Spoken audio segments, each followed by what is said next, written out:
Hello everyone, welcome back to my second production diary. Today we're going to break down the different parts of my new short film, Night Hag.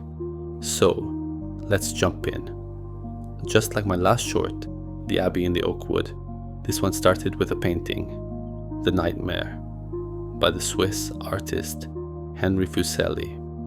It's one of those images that's always fascinated me, but this time I didn't want to recreate the original scene, even though building the horse and the demon would have been a lot of fun. This time, I wanted to create a new demon.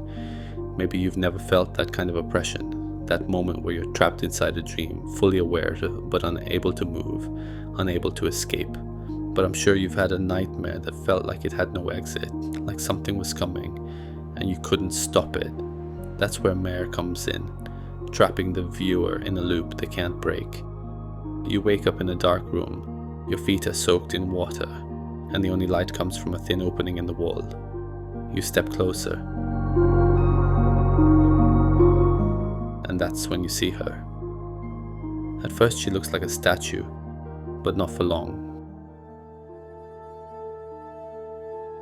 This time I didn't use Tripo 3D to create my assets. When I started this project, Meshy released Meshy 6. They claim smoother designs and higher accuracy. But the best feature by far is the ability to generate character models directly in a T-pose or an A-pose. And honestly, that's huge. It's like they heard me last time when I said my favorite was Tripo 3D. Now the model still isn't perfect, but the pose makes everything so much easier. It means I can rig it quickly using free online services like Mixamo, and once it's rigged, it's ready to animate. The textures aren't amazing either. But for this project, that's not a problem. I replaced them with a monochromatic red metal material I downloaded from Fab and tweaked to fit the look. And the funny thing is, once you put a clean material like that on it, the imperfections really disappear. After that, I built the room, and I swear, you have no idea how many problems the water caused me.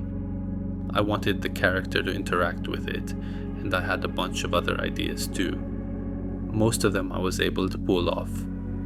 Since the water plugin in Unreal Engine is still experimental, I expected some issues, just not this many. But in the end, it works well enough. There are still a lot of improvements I could make in the scene, in the lighting, in other parts, but I reached that point where I was finally satisfied enough to let it go. I also added a couple of Niagara effects when Maere lands in the water to sell the effect. Another big challenge was the animation from my Rokoko suit. Somehow, even after calibration, my hands kept crossing and intersecting whenever they got too close, and sometimes the arms did it too. I still haven't figured out exactly why, but it actually gave me a chance to practice my animation skills, fixing poses and adjusting movement and orientation by hand. And honestly, I think the animation ended up being one of the best parts of this project. So much that I even created a second short, a little music video using the scenes I made.